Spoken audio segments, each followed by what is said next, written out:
Hello, नमस्कार, आदाब, सत श्री अकाल, गुड मॉर्निंग दोस्तों। जीएस वाले भैया आपका हार्दिक स्वागत एवं अभिनंदन करते हैं। तो दोस्तों हम लोग यहाँ पर जीएस की फुल प्रिपरेशन कराते हैं जो किसी भी एग्जाम के लिए काफ़ी हेल्पफुल होती है। हेल्पफुल इसलिए होती है क्योंकि हम लोग पढ़ते हैं इसी तरीके से हैं, पहले थ्योरीज पढ़ते हैं, फिर एमसीक्यू सॉल्व करते हैं और फिर वन लाइनर सॉल्व करते हैं। और जब इस तरीके से एक क्रम में होलिस्टिक वे में तैयारी होती है तो वो एग्जाम में एग्जीक्यूट करने के लिए काफ़ी आसान होता है। दोस्तों हमारा एसएससी में सिलेक्शन हुआ, हमारा रेलवे में सिलेक्शन हुआ, हमने यूपी पीसीएस का इंटरव्यू दिया, उसमें इन सब तरीकों का बहुत ही इंपॉर्टेंट रोल था, इसीलिए ये सारे तरीके आप लोगों के सामने भी शेयर करते हैं। और दोस्तों हम लोग रेगुलेटिंग एक्ट की क्लास से लेकर के अभी तक इसी प्रकार से पढ़े हैं, थ्योरीज, एमसीक्यूज और वन लाइनर। हम लोगों का निर्वाचन आयोग चल रहा है भाग 15, जिसकी थ्योरीज बहुत अच्छे से और एमसीक्यूज बहुत अच्छे से कंप्लीट कर ली हैं और उसी में 5 से 6 बार कैसे रिवीजन किया जाता है वो सब भी कर लिए। अब हम लोगों का अगला सेशन है वन लाइनर। वन लाइनर चूंकि हमारे मेमोरी को बूस्टअप करने का कार्य करता है, जैसे कोई क्वेश्चन पूछता है तो हमको तुरंत आंसर देना होता है, वन लाइनर उस फॉर्म में होते हैं, ठीक है। तो वन लाइनर भी बहुत इंपॉर्टेंट होते हैं। तो अब हम लोग अपने सेशन की शुरुआत करते हैं। पहला क्वेश्चन है, निर्वाचन आयोग हमारे संविधान के किस भाग में? तो किस भाग में है? भाग 15 में, हम लोग पहले देख चुके हैं। अगला है, निर्वाचन आयोग हमारे संविधान के किन अनुच्छेदों में निहित है? तो अनुच्छेद 324 से अनुच्छेद 329 तक निहित है, ठीक है। अगला है, निर्वाचन आयोग की व्यवस्था का प्रावधान संविधान के किस अनुच्छेद में? मतलब भारत का एक निर्वाचन आयोग होगा, मतलब केंद्रीय निर्वाचन आयोग होगा, किस अनुच्छेद में? अनुच्छेद 324 में, ठीक है। मतलब निर्वाचन आयोग की व्यवस्था है और यहाँ पर निर्वाचन आयोग हमारे संविधान के किन किन अनुच्छेदों में निहित है, यहाँ पर ये दिया हुआ है, ठीक है। निर्वाचन आयोग अगर पूछेगा किन किन अनुच्छेदों में है, 324 से 329। और स्पेशली अगर पूछ रहा है निर्वाचन आयोग हमारे संविधान के किस अनुच्छेद में निहित है, तो अनुच्छेद 324 में निहित है। ऐसे 325 में कुछ अलग है, 326 में अलग है, 327, 28 में अलग अलग चीजें हैं, ठीक है। ये चीज ध्यान देनी है। अगला है, वर्तमान समय में भारत में कितने राष्ट्रीय दल हैं? तो कितने राष्ट्रीय दल हैं? 6 राष्ट्रीय दल हैं, ठीक है। बहुत इंपॉर्टेंट क्वेश्चन है। और कौन कौन से 6 राष्ट्रीय दल हैं? अभी 4 का नाम हम बताएंगे, 2 का नाम आप लोग कमेंट सेक्शन में बताइएगा। जैसे पहला है भाजपा, भारतीय जनता पार्टी है, ठीक है। दूसरा है कांग्रेस, मतलब भारतीय राष्ट्रीय कांग्रेस। तीसरा है आप का मतलब आप नहीं, मतलब आम आदमी पार्टी। चौथा है बीएसपी, बीएसपी का मतलब भारतीय बहुजन समाजवादी पार्टी, मायावती वाली, ठीक है। ये सब राष्ट्रीय दल हैं 6, ठीक है। ये 4 राष्ट्रीय दल हैं और आपको 2 राष्ट्रीय दल कमेंट सेक्शन में बताना है, ठीक है। अगला, निर्वाचन आयोग का गठन कब किया गया?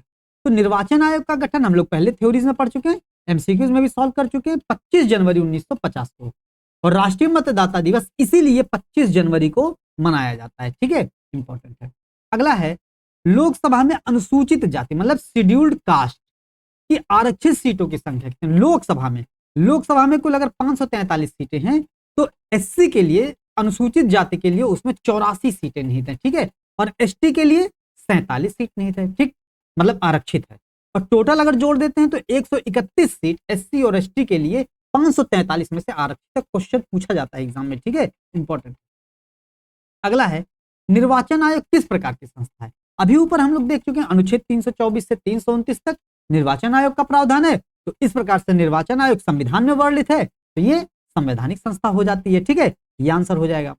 अगला है, मतदाता सूची में नाम शामिल करने के संबंध में धर्म, मूल वंश, जाति, लिंग के आधार पर भेदभाव की मनाही होगी, संविधान के किस अनुच्छेद में निहित है? तो संविधान के अनुच्छेद 325 में निहित है। बहुत इंपॉर्टेंट है, ध्यान देना है। धर्म, मूल वंश, जाति, लिंग, यही 4 चीजें हैं। 5वां चीज जन्म स्थान नहीं है। अनुच्छेद 15 में 5 चीजें, धर्म, मूल वंश, जाति, लिंग, जन्म स्थान, तो वहां पर 5 चीजें हैं, ठीक है। 5 चीजों पर भेदभाव की मनाही। लेकिन निर्वाचन आयोग में जो मतदाता सूची में नाम शामिल करने के संबंध में जन्म स्थान के आधार पर विभेद किया जाता है। मतलब केरला की मतदाता सूची में जिस व्यक्ति का नाम शामिल होगा वो आके उत्तर प्रदेश या मध्य प्रदेश या आंध्र प्रदेश या कर्नाटक या तमिलनाडु में चुनाव में वोट नहीं डाल सकता है, इसीलिए जन्म स्थान के आधार पर भेदभाव, ठीक है, यहां पर।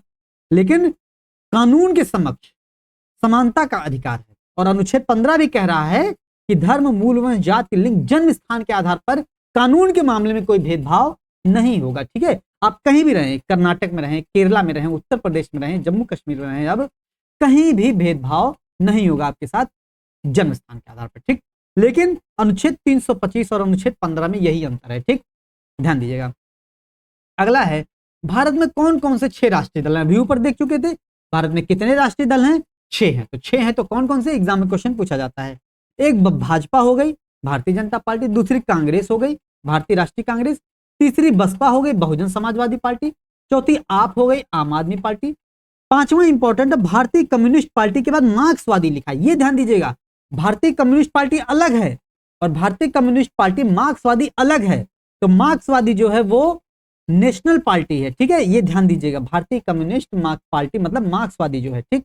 उसके बाद चौथा है नेशनल पीपुल्स पार्टी, ये भी हमको ध्यान देना है, एनपीपी। ये सब 6 राष्ट्रीय दल हैं, बहुत इंपॉर्टेंट है। 10वां है, लोकसभा में अनुसूचित जनजाति की आरक्षित सीटों की संख्या कितनी है? अभी ऊपर देख चुके हैं 47 है अनुसूचित जनजाति की, और अनुसूचित जाति की 84 है। दोनों को जोड़ देते हैं 131 हो जाता है। मतलब 543 सीट में 131 सीटें एससी और एसटी के लिए आरक्षित हैं लोकसभा में, ठीक। अगला है, निर्वाचन आयोग की सदस्यों की संख्या कितनी होती है? तो निर्वाचन आयोग में एक अध्यक्ष होते हैं, 2 अन्य सदस्य होते हैं, ठीक है, 3 है। और इन तीनों की मतलब 2 अन्य सदस्यों की नियुक्ति का प्रावधान 1993 से किया गया है, ठीक है, ध्यान दीजिएगा। 12वां, राष्ट्रीय मतदाता दिवस कब मनाया गया? चूंकि भारतीय निर्वाचन आयोग का गठन 25 जनवरी 1950 को हुआ, इसीलिए 25 जनवरी को राष्ट्रीय मतदाता दिवस के रूप में मनाया जाता है, ठीक है, ये चीज ध्यान देना है। अगला है, निर्वाचन आयोग का मुख्यालय कहां पर है? तो मुख्यालय जाहिर सी बात है नई दिल्ली में होगा, ठीक। 14वां है, राजनीतिक दलों का पंजीकरण किस अधिनियम के तहत किया जाता है? तो राजनीतिक दलों का पंजीकरण आरपीए एक्ट मतलब रिप्रेजेंटेटिव ऑफ पीपल्स एक्ट या जन प्रतिनिधित्व अधिनियम या लोक प्रतिनिधित्व अधिनियम की धारा 1951, ध्यान देना 1950 नहीं है, 1951 की धारा 29A के तहत राजनीतिक दलों के पंजीकरण की बात की गई है, ठीक है, ये इंपॉर्टेंट है।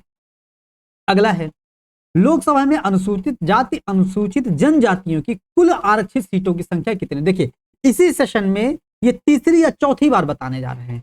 कल एमसीक्यूज में भी कई बार बताए हैं और थ्योरीज में भी कई बार बताए हैं। तो रिवीजन ऐसे चीजों का होता है, ठीक है, ऐसे 6 राष्ट्रीय दल का बताए हैं, ऐसे बहुत सारी चीजों का आ जाता है रिवीजन, ठीक है। तो 80-90% से ज्यादा चीजें आपकी 4 से 5 बार रिवाइज होती हैं, पढ़ने का यही तरीका है, ठीक। अब ध्यान देते हैं कितनी है? तो अनुसूचित जनजाति की 47 है और अनुसूचित जाति की 84 है, तो दोनों जोड़ देते हैं तो 131 आ जाता है 543 में से, ठीक। अगला है, वयस्क मताधिकार का संबंध संविधान के किस अनुच्छेद में है? तो वयस्क मताधिकार का संबंध अनुच्छेद 326 में है, और 326 कब जोड़ा गया? 61वां संविधान संशोधन 1988 में जोड़ा गया, और लागू कब से हुआ? 1989 से लागू हुआ। और इसके पहले मतदान की आयु मतलब वयस्क मताधिकार 21 वर्ष थी, तो 21 वर्ष से घटा करके वयस्क मताधिकार की आयु 18 वर्ष कर दी गई, ठीक है, ये चीज ध्यान दीजिएगा। अगला है, निर्वाचन आयोग के सदस्यों की नियुक्ति कौन करता है? तो निर्वाचन आयोग के सदस्य हों या अध्यक्ष हों, उनकी नियुक्ति राष्ट्रपति के द्वारा की जाती है, ठीक। अगला है, भारत के प्रथम मुख्य निर्वाचन आयुक्त सुकुमार सेन है और भारत की प्रथम महिला मुख्य निर्वाचन आयुक्त एस रामा देवी हैं, ठीक है, इंपॉर्टेंट है। अगला है, क्या संविधान में परिसीमन आयोग के बारे में स्पष्ट प्रावधान है? जैसे अनुच्छेद 324 से 329 तक निर्वाचन आयोग का स्पष्ट प्रावधान है, इसीलिए वो संवैधानिक संस्था है। संविधान पर में परिसीमन आयोग का स्पष्ट वर्णन नहीं है, इसीलिए ये संवैधानिक संस्था ना होकर के सांविधिक संस्था है, विधिक संस्था है, क्योंकि इसके बारे में वर्णन रिप्रेजेंटेटिव ऑफ पीपल्स एक्ट में वर्णित किया गया है। इंपॉर्टेंट है, ध्यान देना है, ठीक है। अगला है, चुनाव आयोग सुधार संबंधित तारकुंडे समिति का गठन कब हुआ? हम लोग पढ़ चुके हैं एमसीक्यूज और थ्योरीज में भी। तारकुंडे समिति का गठन 1974 में हुआ। इसी को जेपी समिति भी कहा जाता है, इसी को जयप्रकाश नारायण समिति भी कहा जाता है, और यह एक प्रकार की गैर सरकारी समिति है, क्योंकि इसकी स्थापना या इसकी गठन जो है सरकार के द्वारा ना करके जयप्रकाश नारायण के द्वारा किया गया था, ठीक है, इंपॉर्टेंट है, इतना ध्यान देना है। और इसने जो अनुशंसा की थी वो मतदान की आयु को 21 वर्ष से घटाकर 18 वर्ष करने की थी। इससे ज्यादा क्वेश्चन तारकुंडे समिति के बारे में नहीं आएगा दोस्तों, ठीक। 21वां है, मतदाता के रूप में पंजीकृत होने का अधिकार किस आयु को प्राप्त करने पर होता है? तो 18 साल की उम्र को प्राप्त करने के बाद होता है। और कब से जोड़ा गया? 61वां संविधान संशोधन 1988 तो जोड़ा गया, और प्रभावी कब से हुआ? 1989 में प्रभावी हुआ। ठीक, अगला है निर्वाचन आयोग के अन्य सदस्यों की संख्या का निर्धारण कौन करता है? चाहे निर्वाचन आयोग की अन्य सदस्यों की संख्या का निर्धारण हो, चाहे सर्वोच्च न्यायालय के अन्य न्यायाधीशों का, चाहे उच्च न्यायालय के अन्य न्यायाधीशों की संख्या का निर्धारण हो, उनकी संख्या को तय करने का अधिकार राष्ट्रपति को ही है। ठीक है, इंपॉर्टेंट है, ध्यान दीजिएगा। अगला है भारत की प्रथम महिला मुख्य निर्वाचन आयुक्त कौन थी? तो भारत की प्रथम महिला मुख्य निर्वाचन आयुक्त वीएस रामा देवी थी। इंपॉर्टेंट है, ध्यान देना है। ठीक, अगला है तारकुंडे समिति का अन्य नाम क्या? अभी ऊपर एक्सप्लेनेशन में बता चुके हैं कि तारकुंडे समिति का अन्य नाम जेपी समिति या जेपी का फुल फॉर्म जयप्रकाश नारायण समिति हो जाता है। ठीक है, इंपॉर्टेंट है। 25वां है संसद परिसीमन अधिनियम कब बनाती है? तो संसद परिसीमन अधिनियम प्रत्येक जनगणना के बाद बनाती है, और यह हमारे संविधान के आर्टिकल 82 में कहा गया है। ठीक है, कि संसद प्रत्येक जनगणना के बाद परिसीमन अधिनियम बनाती है, और उसी के बाद परिसीमन आयोग आता है। और अभी तक भारत में कुल 5 बार परिसीमन आयोग का गठन कर दिया गया है। 1952, 1962, 1973 और 2002, उसके बाद 2020 आ जाता है। ठीक है, ये चीज 5 इंपॉर्टेंट है, 5 सन आपको याद रखना है। ठीक है, बहुत इंपॉर्टेंट क्वेश्चन पूछा जाता है। अगला है मत देने का अधिकार किस प्रकार का अधिकार है? तो मत देने का अधिकार वैधानिक अधिकार है, या सांविधिक अधिकार है, या विधिक अधिकार है, क्योंकि इसका वर्णन संविधान में नहीं किया गया है वोट डालने के संबंध में। इसका वर्णन आरपीए एक्ट में किया गया, लोक प्रतिनिधित्व अधिनियम में किया गया। ठीक है, इसीलिए ये एक प्रकार का सांविधिक या विधिक अधिकार हो जाता है। ठीक, अगला है निर्वाचन आयोग के सदस्य अपना त्याग पत्र किसे देते हैं? तो निर्वाचन आयोग के सदस्य अपना त्याग पत्र राष्ट्रपति को देते हैं। ठीक है, इंपॉर्टेंट है। अगला है लोकसभा चुनाव हेतु देश को कितने निर्वाचन क्षेत्रों में बांटा गया? अभी हम लोग देखे थे ऊपर कि 82 के बाद संसद परिसीमन अधिनियम बनाती है, और उसी परिसीमन अधिनियम के तहत देश के कई क्षेत्रों को, मतलब देश के समस्त क्षेत्रों को परिसीमन क्षेत्र के रूप में विभाजित किया जाता है। तो भारत इस समय 543 निर्वाचन क्षेत्र या परिसीमन क्षेत्रों में बटा हुआ है। ठीक है, ये इंपॉर्टेंट है। और एससी की सीटें कितनी है आरक्षित? 84 है, और एसटी की 47 है, दोनों मिलाकर के 131 हो जाती है। ठीक है, क्योंकि संख्या याद नहीं होती, और इसलिए संख्या कई बार बताते हैं। ठीक, तारकुंडे समिति की मुख्य सिफारिश क्या थी? तो तारकुंडे समिति की मुख्य सिफारिश यही थी कि जो पहले 21 वर्ष मतदान करने की आयु थी उसको घटा करके 18 वर्ष कर दी जाए। ठीक है, ये तारकुंडे समिति की मुख्य सिफारिश थी। अगला है संसद प्रत्येक जनगणना के बाद एक परिसीमन अधिनियम बनाती है, संविधान के किस अनुच्छेद में? अभी ऊपर एक्सप्लेनेशन में देख चुके हैं, अनुच्छेद 82 में है। ठीक है, अगला है किस एक्ट के माध्यम से मताधिकार और निर्वाचित होने का अधिकार है? देखिए, मत देने का अधिकार संविधान के अनुच्छेदों में नहीं है। मत देने का अधिकार लोक प्रतिनिधित्व अधिनियम या जन प्रतिनिधित्व अधिनियम या रिप्रेजेंटेटिव ऑफ पीपल्स एक्ट 1951 में है। इसीलिए मताधिकार की आयु संवैधानिक अधिकार ना होकर के, मताधिकार का अधिकार संवैधानिक अधिकार ना होकर के सांविधिक या विधिक अधिकार है। अब समझ में आई बात दोस्तों? ये चीज ध्यान दीजिएगा। अगला है निर्वाचन आयोग के सदस्यों का कार्यकाल कितना होता है? तो पढ़ चुके हैं 6 वर्ष या 65 वर्ष की आयु तक। इन दोनों में से जो भी पहले हो वो मान्य होगा। ठीक, अगला है मुख्य निर्वाचन आयुक्त को कौन हटा सकता है? तो मुख्य निर्वाचन आयुक्त को राष्ट्रपति हटाते हैं, और अन्य निर्वाचन आयुक्त को या जो है प्रादेशिक आयुक्तों को राष्ट्रपति हटाते हैं। निर्वाचन मतलब मुख्य निर्वाचन आयुक्त की सलाह पर हटाते हैं। ये अंतर है दोनों में। ठीक, अगला है नागरिक स्वतंत्रता आंदोलन का जनक किसे कहा जाता है? तो 1974 में जो तारकुंडे समिति का गठन हुआ था उसके जो अध्यक्ष थे विट्ठल महादेव तारकुंडे, तो विट्ठल महादेव तारकुंडे को नागरिक स्वतंत्रता आंदोलन का जनक कहा जाता है। इंपॉर्टेंट है, ध्यान दीजिएगा। अगला है लोकसभा और विधानसभा की सीटों की संख्या में परिवर्तन किस वर्ष तक नहीं होगा? तो किस वर्ष तक नहीं होगा? 2026 तक नहीं होगा। और ये किस संवैधानिक संशोधन में कहा गया? तो 84वां संविधान संशोधन 2001 में कहा गया था कि लोकसभा और सीटों की संख्या में परिवर्तन 2026 तक नहीं होगा। ठीक है, इंपॉर्टेंट। अगला है किस संविधान संशोधन के द्वारा मताधिकार की 21 वर्ष से घटाकर 18 वर्ष कर दी गई? तो 61वां संविधान संशोधन 1988 के तहत की गई। और लागू कब किया गया? ये 1989 में लागू किया गया। ठीक है, और किस समिति ने सिफारिश की थी? तारकुंडे समिति ने सिफारिश की थी। ठीक, अगला है मुख्य निर्वाचन आयोग को राष्ट्रपति किस आधार पर हटा सकता है? मुख्य निर्वाचन आयोग को राष्ट्रपति उन्हीं आधार पर हटा सकता है, उन्हीं प्रक्रिया के आधार पर हटा सकता है जिस प्रक्रिया के आधार पर सर्वोच्च न्यायालय के न्यायाधीश और उच्च न्यायालय के न्यायाधीश को हटाया जाता है। ठीक है, उसी प्रकार। लेकिन अगर क्वेश्चन में देता है कि किसकी प्रक्रिया के आधार पर, तो सर्वोच्च न्यायालय के न्यायाधीश की प्रक्रिया के आधार पर। ठीक है, हालांकि सर्वोच्च न्यायालय और उच्च न्यायालय के न्यायाधीशों को हटाने की प्रक्रिया एक ही है, लेकिन ऑप्शन में मिलेगा तो केवल और केवल सर्वोच्च न्यायालय ही मारेंगे। ठीक है, और क्या है वो आधार?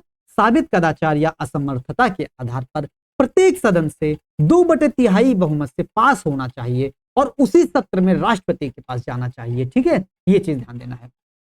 38वां है, मुख्य निर्वाचन आयुक्त को किसकी भांति हटाया जा सकता है? मुख्य निर्वाचन आयुक्त को अभी देख चुके हैं, सर्वोच्च न्यायालय के न्यायाधीश की भांति हटाया जा सकता है। अगला है, चुनाव सुधार संबंधी दिनेश गोस्वामी समिति का गठन कब हुआ? तो 1990 में हुआ। अब तारकुंडे समिति का गठन 1974 में हुआ, दिनेश गोस्वामी समिति का गठन 1990 में हुआ। ठीक, इंपॉर्टेंट है। अगला है, किस संविधान संशोधन के द्वारा यह तय किया गया कि 2026 तक लोकसभा और विधानसभा की सीटों की संख्या में परिवर्तन नहीं होगा जो वर्तमान में है? जैसे उत्तर प्रदेश में अगर 80 है, पूरे भारत देश में लोकसभा में 543 सीटें हैं और महाराष्ट्र में 48 है, पश्चिम बंगाल में 42 है, बिहार में 40 है, तो ये 2026 तक नहीं परिवर्तन होगा। और ये किस संविधान संशोधन के तहत कहा गया था? 84वां संविधान संशोधन 2001 के तहत ये बात कही गई थी। ठीक, अगला है, 61वां संविधान संशोधन 1988 कब से प्रभावित हुआ? तो 61वां संविधान संशोधन 1989 से प्रभावित हुआ और इसमें 18 वर्ष की उम्र को कर दिया गया वयस्क मताधिकार के रूप में, पहले 21 वर्ष जो की था। ठीक है, अगला है, निर्वाचन आयोग के अन्य सदस्यों को कौन हटा सकता है? निर्वाचन आयोग के अन्य सदस्यों को राष्ट्रपति ही हटा सकता है वो, लेकिन मुख्य निर्वाचन आयुक्त के परामर्श पर हटा सकता है। ठीक, ध्यान दीजिएगा। अगला है, राष्ट्रपति द्वारा अन्य निर्वाचन आयुक्त को किसके परामर्श पर हटाया जा सकता है? तो मुख्य निर्वाचन आयुक्त के परामर्श पर हटाया जा सकता है। ठीक, अगला है, दिनेश गोस्वामी समिति की मुख्य सिफारिश क्या थी?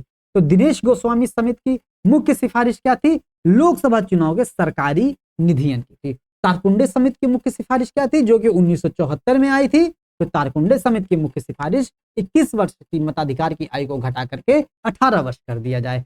और दिनेश गोस्वामी समिति जो कि 1990 में आई थी, लोकसभा के चुनाव के सरकारी निधियन हो। ठीक है, ये ध्यान देना है। अगला है, परिसीमन आयोग का गठन कौन करता है? तो परिसीमन आयोग का गठन भी राष्ट्रपति करते हैं। और राष्ट्रपति किस आधार पर करते हैं? संसद के द्वारा बनाई गई विधि के अनुसार, आरपीए एक्ट 1950 के अनुसार। ठीक, इंपॉर्टेंट है। अगला है, स्थानीय निकायों का चुनाव किसके द्वारा कराया जाता है? तो हम लोग देखें, जो केंद्रीय निर्वाचन आयोग है हमारा, वो निर्वाचन संसद का मतलब लोकसभा और राज्यसभा, विधानमंडल का मतलब विधानसभा और विधान परिषद का, और राष्ट्रपति और उपराष्ट्रपति का चुनाव करवाता है। ठीक है, मतलब संसद, विधानमंडल, राष्ट्रपति और उपराष्ट्रपति का चुनाव करवाता है। लेकिन जो स्थानीय निकाय हैं, पंचायत और नगर पालिका, उनका राज्य निर्वाचन आयोग चुनाव करवाती है। ठीक है, और पंचायतों का चुनाव राज्य निर्वाचन आयोग अनुच्छेद 243 के तहत, और नगर पालिकाओं का चुनाव राज्य निर्वाचन आयोग अनुच्छेद 243 जेड ए के तहत करवाती है। ठीक है, ये चीज ध्यान दीजिएगा। तो स्थानीय निकायों का चुनाव राज्य निर्वाचन आयोग कराती है।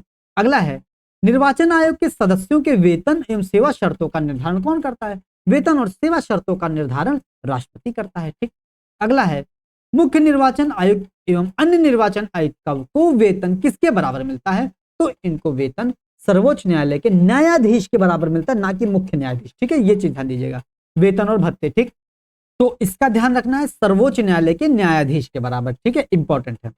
अगला है, चुनाव सुधार संबंधित इंद्रजीत गुप्ता समिति का गठन कब हुआ? तो इंद्रजीत गुप्ता समिति का गठन 1998 को हुआ। अब जैसे आए इंद्रजीत गुप्ता समिति, ऐसे ही तारकुंडे समिति का गठन 1974 में हुआ, ऐसे ही दिनेश गोस्वामी समिति का गठन 1990 में हुआ, इंद्रजीत गुप्ता समिति का गठन 1998 में हुआ। जहां आया तुरंत पीछे पन्ना पलट के रिवाइज कर लिए, याद हो गई चीजें। ठीक है, 50वां, परिसीमन आयोग किस प्रकार की संस्था है? क्योंकि परिसीमन आयोग के बारे में संविधान में स्पष्ट प्रावधान नहीं है, इसीलिए यह एक प्रकार की सांविधिक संस्था है या विधिक संस्था है। ठीक है, संवैधानिक नहीं। अगला है, पंचायत का चुनाव अभी आ गया, अभी ऊपर एक्सप्लेन किए थे।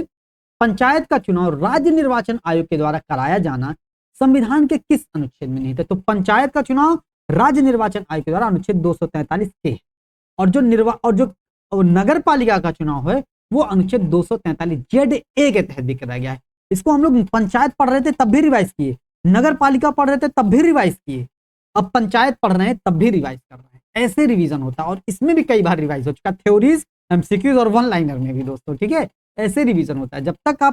इसलिए जब तक आप एक पॉलिटी पूरा पढ़ेंगे हमारे साथ, पॉलिटी विद क्वालिटी पढ़ेंगे, तो पॉलिटी पूरी आपकी जो है एक बार में ही 5 से 6 बार रिवाइज हो जाएगी दोस्तों, ठीक है। अब देखिए अगला है, क्या मुख्य निर्वाचन आयुक्त एवं अन्य चुनाव आयुक्त के वेतन भत्ते कार्यकाल के दौरान कम किए जा सकते हैं? कम नहीं किए जा सकते हैं, मतलब उनमें अलाभकारी परिवर्तन नहीं किया जा सकता है, ठीक है, इंपॉर्टेंट है, ध्यान देना है। अगला है, क्या यह कथन सही है कि चुनाव आयोग में मुख्य निर्वाचन आयुक्त को सभी सदस्यों से अधिक शक्तियां प्राप्त है? मतलब जो मुख्य निर्वाचन आयुक्त है उसको अन्य 2 सदस्यों से अधिक शक्तियां प्राप्त हैं? ऐसा बिल्कुल नहीं है, क्योंकि जो 1+2 सदस्य टोटल 3 सदस्य होते हैं, यहां पर कोई भी निर्णय बहुमत के आधार पर लिया जाता है। अगर बहुमत के आधार पर ये दोनों सदस्य, अन्य सदस्य किसी बात पर संतुष्ट हैं और जो मुख्य निर्वाचन आयुक्त तो उस बात से संतुष्ट नहीं है, तो भी वो निर्णय मान लिया जाएगा, ध्यान दीजिएगा। इसीलिए वहां पर सभी सदस्यों को समान शक्तियां प्राप्त होती हैं, ठीक है, इंपॉर्टेंट। अगला है, चुनाव सुधार संबंधित इंद्रजीत गुप्ता समिति का गठन कब हुआ था? 1998 में हुआ था, और इनकी मुख्य सिफारिश क्या थी? तो चुनाव का खर्च सरकार के द्वारा वहन किया जाए। अब तारकुंडे समिति की मुख्य सिफारिश क्या थी? दिनेश गोस्वामी समिति की मुख्य सिफारिश क्या थी? और इंद्रजीत गुप्ता समिति की मुख्य सिफारिश क्या थी? आप लोग कमेंट बॉक्स में जरूर बताइएगा, ठीक है। अब देखिए, परिसीमन आयोग का गठन कितनी बार हो चुका? हम लोग पढ़ चुके हैं, 6 बार गठन हो चुका है। कब? 5 बार गठन हो चुका है, और कब? 1952, 1962, 1972 या 1973, 2002 और 2020। इसको एक रिदम, एक गाने की तरीके से हम याद कर लिए थे, 52, 62, 73, 2, और 2 का उल्टा कर देंगे 0, 2 का उल्टा 20 हो जाएगा, ठीक है, 52, 62, 73, 2, 20 हो जाएगा, ठीक। अगला है, नगर पालिकाओं का चुनाव राज्य निर्वाचन आयोग के द्वारा कराया जाना संविधान के किस अनुच्छेद में है? तो अनुच्छेद 243 जेड ए में। कितनी बार रिवीजन हो गया इसका। अगला है, प्रादेशिक आयुक्तों की नियुक्ति कौन करता है? प्रादेशिक आयुक्तों की नियुक्ति राष्ट्रपति करता है, ठीक है, इंपॉर्टेंट है। मतलब प्रादेशिक आयुक्त हो गए, मुख्य निर्वाचन आयुक्त हो गए, अन्य निर्वाचन आयुक्त हो गए, उनकी नियुक्ति राष्ट्रपति करता है और उनको हटाता भी राष्ट्रपति है, ठीक है। अब देखिए अगला है, प्रादेशिक आयुक्तों की नियुक्ति राष्ट्रपति द्वारा क्यों की जाती है? क्यों की जाएगी प्रादेशिक आयुक्तों की नियुक्ति? क्योंकि निर्वाचन आयोग की सहायता और सलाह के लिए, तो निर्वाचन आयोग की सहायता के लिए की जाती है, ठीक है। अगला है, नवीनतम परिसीमन आयोग के अध्यक्ष कौन थे? तो नवीनतम परिसीमन आयोग के अध्यक्ष रंजना प्रकाश देसाई, ठीक है, इंपॉर्टेंट है, ध्यान देना है। अगला है, किस अनुच्छेद के तहत सांसदों की अयोग्यता के संबंध में विवाद का निर्णय राष्ट्रपति करता है? देखिए हम लोग देखे हैं किस अनुच्छेद के तहत, तो अनुच्छेद 103 के तहत अयोग्यता, सांसदों की अयोग्यता के संबंध में निर्णय राष्ट्रपति करता है, और इनके बारे में अयोग्यता के प्रावधान 6 प्रावधान अनुच्छेद 102 में है। जब हम लोग संसद पढ़ रहे थे तो भी पढ़े थे, यहां पर आया तो भी पढ़ेंगे। 102 में 6 आधार हैं। प्रथम 5, प्रथम दरस के बाद तुम्हारे प्रथम परस के पहले, जागे थे मन में सहसा सुंदर स्वप्न सुनहले, तुम्हें देख उन सपनों को मैं जी लिया करता हूं, ठीक है। तो प्रथम 5 का आधार जो है, उसके संबंध में जो निर्णय लेता है वो निर्वाचन आयोग के परामर्श पर राष्ट्रपति लेता है। लेकिन जो छठा प्रावधान है दल बदल के संबंध में प्रावधान पीठासीन अधिकारी लेता है, लोकसभा अध्यक्ष लेता है, ठीक है, इंपॉर्टेंट है, ध्यान दीजिएगा। अगला है, प्रादेशिक आयुक्तों की सेवा शर्तों और पदावधि का निर्धारण कौन करता है? तो प्रादेशिक आयुक्तों की सेवा शर्तों का निर्धारण, चाहे वो मुख्य निर्वाचन आयुक्त हो, चाहे निर्वाचन आयुक्त हो, चाहे प्रादेशिक आयुक्त हो, उनकी सेवा शर्तों का निर्धारण राष्ट्रपति ही करते हैं, ठीक है, संसद के द्वारा बनाई गई विधि के अनुसार। ऐसा नहीं मन में आया, सपना आया, बना दिए, ठीक, ध्यान दीजिएगा। अगला है, प्रादेशिक आयुक्तों को किसकी सिफारिश पर ही पद से हटाया जा सकता है? चाहे प्रादेशिक आयुक्त हो, चाहे अन्य निर्वाचन आयुक्त हो, इनको हटाया जाता है राष्ट्रपति के माध्यम से, लेकिन किसकी सिफारिश पर? तो मुख्य निर्वाचन आयुक्त की ही सिफारिश पर हटाया जा सकता है। ठीक, अगला है सांसदों की अयोग्यता के संबंध में राष्ट्रपति के द्वारा विवाद का निर्णय किसके परामर्श पर किया जाता है? सांसदों की अयोग्यता के बारे में अगर राष्ट्रपति निर्णय ले रहा प्रथम 5 के आधार पर, तो वो निर्वाचन आयोग की सलाह पर, परामर्श पर लिया जाता है। अभी ऊपर एक्सप्लेनेशन में देख चुके हैं। अगला है परिसीमन आयोग के आदेशों को कहां पर चुनौती दी जा सकती है? तो परिसीमन आयोग के आदेशों को कहीं भी चुनौती नहीं दी जा सकती है, किसी भी न्यायालय में चुनौती नहीं दी जा सकती है। इनका निर्णय अंतिम होता है, जैसे नदी जल प्राधिकरण का निर्णय अंतिम होता है, वैसे ही परिसीमन आयोग का भी निर्णय अंतिम होगा। परिसीमन आयोग का निर्णय अंतिम होगा, इसमें संसद भी ना तो कोई संशोधन कर सकती है, ना ही परिवर्तन कर सकती है। ठीक है, ध्यान दीजिएगा, उच्च न्यायालय में चुनौती भी नहीं दी जा सकती और ना ही संसद में, ना ही किसी राज्य के विधानमंडल में, ना संसद के किसी सदन में इसमें संशोधन किया जा सकता है। ठीक, इंपॉर्टेंट है। अगला है चुनाव संपन्न कराने हेतु निर्वाचन आयोग या प्रादेशिक आयुक्त को कर्मचारी कौन उपलब्ध कराता है? चुनाव करवाने के लिए कर्मचारी राष्ट्रपति उपलब्ध कराते हैं केंद्र में, और राज्यपाल राज्यों में उपलब्ध कराते हैं, मतलब राष्ट्रपति और राज्यपाल दोनों उपलब्ध कराते हैं। ठीक है, इंपॉर्टेंट है। अगला, निर्वाचन का अधीक्षण, निर्देशन और नियंत्रण कौन करता है?